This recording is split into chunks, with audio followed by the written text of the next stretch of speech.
Hello, അസ്സലാമു അലൈക്കും. ഇന്ന് ഞാൻ സിമ്പിളായിട്ട് ചെയ്തെടുക്കാൻ പറ്റുന്ന ഒരു ഫുട്ബോൾ ചിക്കൻ്റെ റെസിപ്പി ആയിട്ടാണ് വന്നിട്ടുള്ളത്. നമുക്ക് മസാല ഒന്നും വഴറ്റി സമയം കളയണ്ട, വളരെ പെട്ടെന്ന് നമുക്ക് നോമ്പ് തുറക്കാൻ ഉണ്ടാക്കാൻ പറ്റുന്ന ഒരു കിടുക്കനായിട്ടുള്ള ഒരു സ്നാക്കാണ്. അപ്പോൾ എല്ലാവരും ട്രൈ ചെയ്യുക. ആദ്യമായിട്ട് ഈ ചാനൽ കാണുന്നവരുണ്ടെങ്കിൽ ഒന്ന് സബ്സ്ക്രൈബ് ചെയ്ത് സപ്പോർട്ട് ചെയ്യുക. അപ്പോൾ ഇത് ഉണ്ടാക്കാനായിട്ട് നമുക്ക് വേണ്ടത് ബോൺലെസ് ചിക്കൻ ആണ്, എല്ലില്ലാത്ത ചിക്കൻ ആണ്. അത് ഏകദേശം ഞാൻ അരക്കപ്പിന്റെയും 1/4 കപ്പിന്റെ ഇടയിൽ എടുത്തിട്ടുണ്ടാവും കേട്ടോ. ഏകദേശം ഒരു 3-4 പീസ് ചിക്കൻ എടുത്തിട്ടുണ്ട്. അതൊന്ന് മിക്സിയിൽ ചെറിയ ജാറിലിട്ടിട്ട് ഇതുപോലെ ഒന്ന് അരച്ചെടുക്കുക. എന്നിട്ട് നമുക്ക് ഇതൊരു ബൗളിലേക്ക് മാറ്റാം. ഇനി നമ്മൾ ഇതിലേക്ക് ചേർക്കുന്നത് സവാളയാണ്. സവാള നമ്മൾ അരിയുന്ന സമയത്ത് വളരെ ചെറുതായിട്ട് അരിയാൻ നോക്കണം. എന്നിട്ട് നമ്മൾ ഇതിലേക്ക് ചേർത്ത് കൊടുത്താൽ മതി. ഏകദേശം ഒരു പകുതി സവാളയൊക്കെ ഉണ്ടാവുള്ളൂ. പിന്നെ അതേപോലെ തന്നെ ഒരു മുട്ടയുടെ മഞ്ഞ ചേർത്തിട്ടുണ്ട്, മഞ്ഞ മാത്രം മതി. കുറച്ച് മല്ലിയില, അതുപോലെ തന്നെ ഒരു 1/4 ടീസ്പൂൺ ഇഞ്ചി വെളുത്തുള്ളി പേസ്റ്റ് ചേർക്കുന്നുണ്ട്. പിന്നെ ഒരു 1/2 ടീസ്പൂൺ ഗരം മസാല, അതുപോലെ തന്നെ 1 ടീസ്പൂൺ മുളക് പൊടി ചേർത്തിട്ടുണ്ട് കേട്ടോ. കാശ്മീരിയാണ് ഞാൻ എടുത്തിട്ടുള്ളത്. പിന്നെ ഒരു 1/2 ടീസ്പൂൺ ചിക്കൻ മസാല, 1/2 ടീസ്പൂൺ കുരുമുളക് പൊടി, പിന്നെ ആവശ്യത്തിന് ഉപ്പ്. അപ്പോൾ ഇത്രയും സാധനങ്ങളൊക്കെ ചേർത്തിട്ട് നന്നായിട്ട് നമുക്കിതൊന്ന് മിക്സ് ചെയ്തെടുക്കാം.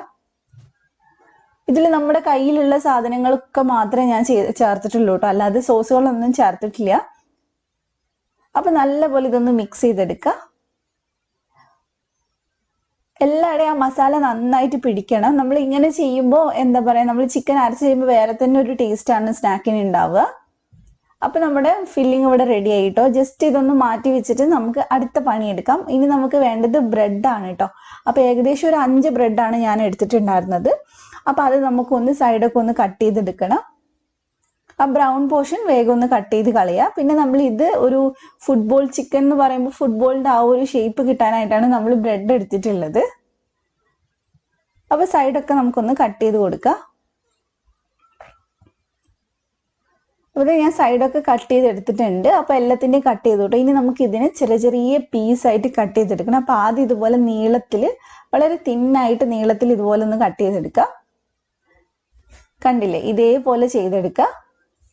ഇനി നമുക്കിതെല്ലാം കൂടി ഒരുമിച്ച് വെച്ചിട്ട് ഒന്നും കൂടി ഇതിനൊന്ന് കട്ട് ചെയ്തെടുക്കുക. അപ്പോൾ നമുക്ക് കുഞ്ഞു കുഞ്ഞു സ്ക്വയർ പീസായിട്ട് കിട്ടും ബ്രെഡ്. അപ്പോൾ ഇതേപോലെ ചെയ്തെടുത്താൽ മതി. ബ്രെഡാണ് ഒരുപാട് എന്താ പറയുക, ബലം കൊടുത്ത് ചെയ്യരുത്, കാരണം പൊടിഞ്ഞു പോകും ബ്രെഡ്. അപ്പോൾ നമുക്ക് ഇതുപോലെ ഒന്ന് സിമ്പിളായിട്ട് ചെയ്തെടുത്താൽ മതി. കണ്ടില്ലേ, കുട്ടി കുട്ടി സ്ക്വയർ പീസായിട്ട് കട്ട് ചെയ്തിട്ടുണ്ട്. ഇതുപോലെ തന്നെ ഇത് ഞാൻ എല്ലാം ചെയ്തെടുത്തിട്ടുണ്ട്. അപ്പോൾ നമുക്ക് ഇതങ്ങോട്ട് മാറ്റി വെക്കാം. അപ്പോൾ നമ്മൾ നേരത്തെ ഉണ്ടാക്കിയിട്ടുള്ള മസാല ഉള്ളത് കുറച്ച് ലൂസായിട്ട് ഉണ്ടാവുക. അപ്പോൾ അതിലേക്ക് നമുക്ക് കോൺഫ്ലോർ ചേർത്ത് കൊടുക്കണം. ഞാൻ ഏകദേശം ഒരു 4 ടേബിൾ സ്പൂൺ ചേർത്തിട്ടുണ്ട് കേട്ടോ. അപ്പോൾ കുറച്ചായിട്ട് ചേർത്ത് കൊടുത്താൽ മതി. പിന്നെ ഇതിലേക്ക് മൈദ ഒന്നും ചേർത്താൽ അത്ര സുഖം ഉണ്ടാവില്ല, കാരണം മൈദ ചേർക്കുമ്പോൾ ഇതിങ്ങനെ വല്ലാണ്ട് കുഴഞ്ഞിരിക്കുകയുള്ളൂ.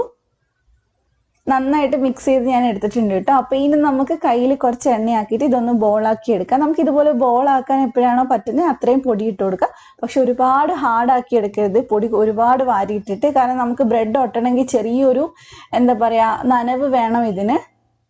അപ്പോൾ നമ്മൾ ഇതുപോലെ ചെറിയ ബോൾസ് ആക്കിയിട്ട് എടുക്കുക. കണ്ടില്ലേ, ഇനി നമ്മളിത് ബ്രെഡ് കട്ട് ചെയ്തതിലിട്ടിട്ട് ഒന്ന് നന്നായിട്ട് കോട്ട് ചെയ്തെടുക്കുക ചെയ്യുന്നത്. പിന്നെ നമ്മൾ ഈ ബോൾ ഉണ്ടാക്കുമ്പോൾ കുട്ടി കുട്ടി ബോൾ മാത്രം ആക്കുക, കാരണം ഇത് വേവാത്ത ചിക്കൻ അല്ലേ, നമ്മൾ വേവിച്ചിട്ടില്ല. അപ്പോൾ നമ്മൾ എണ്ണയിലിട്ടിട്ട് വേണം വേവിക്കാനായിട്ട്. അപ്പോൾ ഒത്തിരി വലിയ ബോളാണെങ്കിൽ വേവാനും കുറേ സമയം എടുക്കും. അപ്പോൾ ഇതുപോലെ നമുക്ക് ബ്രെഡ് നന്നായിട്ടൊന്ന് പൊതിഞ്ഞു കൊടുക്കുക. അപ്പോൾ എവിടെയൊക്കെയാണോ ബ്രെഡ് വരാത്തത് അവിടെയൊക്കെ ഒന്ന് ഇങ്ങനെ വെച്ച് കൊടുത്താൽ മതി.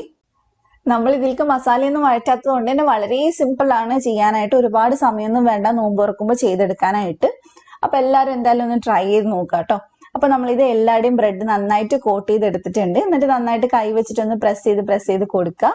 എവിടെയെങ്കിലും ബാക്കിയുണ്ടെങ്കിൽ വീണ്ടും നമുക്ക് ബ്രെഡ് ഇതുപോലെ ഒന്ന് വെച്ച് കൊടുത്താൽ മതി. നമ്മൾ എണ്ണയിൽ ഇടുമ്പോൾ അത് അങ്ങനെ പറഞ്ഞു പോകുന്നില്ല. അപ്പൊ അതേ ഒരെണ്ണം നമ്മുടെ റെഡി ആയിട്ടുണ്ട്. ഇതേപോലെ തന്നെ ബാക്കിയുള്ളതൊക്കെ ഒന്ന് ചെയ്തെടുത്താൽ മതി. അപ്പൊ ഞാനിത് എല്ലാം ചെയ്തെടുത്തിട്ടുണ്ട് കേട്ടോ, എല്ലാം സെറ്റ് ആയിട്ടുണ്ട്. അപ്പൊ ഇനി നമുക്ക് ഇതൊന്ന് ഫ്രൈ ചെയ്തെടുക്കണം. അപ്പൊ ഫ്രൈ ചെയ്യാനായിട്ട് ഞാനിവിടെ കുറച്ച് സൺഫ്ലവർ ഓയിലാണ് കേട്ടോ എടുക്കുന്നത്. അതൊന്ന് ചൂടാകുന്ന സമയത്ത് നമുക്ക് ഇതിലേക്ക് ഇട്ട് കൊടുക്കാം.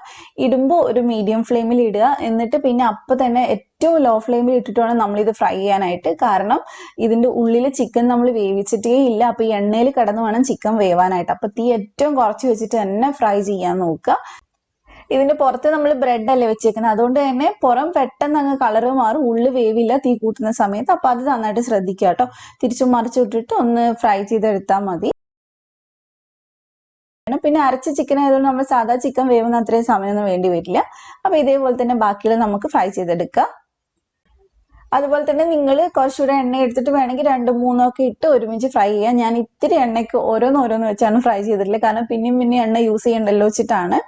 അപ്പൊ നമ്മുടെ ഇത് സ്നാക്ക് ഇവിടെ റെഡി ആയിട്ടുണ്ട്. നല്ല അടിപൊളിയായിട്ടുള്ള സ്നാക്കാണ്, നല്ല കിടുക്കനായിട്ടുള്ളതാണ്. കാരണം പുറത്ത് നല്ല ക്രിസ്പി ആയിട്ടും ഉള്ളിൽ വേറൊരു ഫ്ലേവർ ഒക്കെ ആയിട്ടുള്ള ഒരു സ്നാക്കാണ് കേട്ടോ. ഇത് സെർവ് ചെയ്യുമ്പോൾ മയണൈസിന്റെ കൂടെ തന്നെ വേണം സെർവ് ചെയ്യാനായിട്ട്, അപ്പോഴാണ് ആ കറക്റ്റ് കോമ്പിനേഷൻ വരുന്നത്. അപ്പൊ എല്ലാവരും ട്രൈ ചെയ്ത് നോക്കാം. നിങ്ങൾക്ക് റെസിപ്പി ഇഷ്ടമായിട്ടുണ്ടാവും വിചാരിക്കുന്നു. ഇഷ്ടമായിട്ടുണ്ടെങ്കിൽ വീഡിയോ ലൈക്ക് ചെയ്യുക, ഫ്രണ്ട്സിനും ഫാമിലിക്കും ഒക്കെ ഒന്ന് ഷെയർ ചെയ്ത് കൊടുക്കുക. അതുപോലെ എപ്പോഴും പറയണ പോലെ തന്നെ ആദ്യമായിട്ട് ചാനൽ കാണുന്നവരുണ്ടെങ്കിൽ ഒന്ന് സബ്സ്ക്രൈബ് ചെയ്ത് സപ്പോർട്ട് ചെയ്യുക. അപ്പൊ ഇൻഷാ അല്ലാഹ് നമുക്ക് നല്ല കിടുക്കനായിട്ടുള്ള ഇഫ്താർ റെസിപ്പീസ് ആയിട്ട് വീണ്ടും കാണാം. Thank you for watching.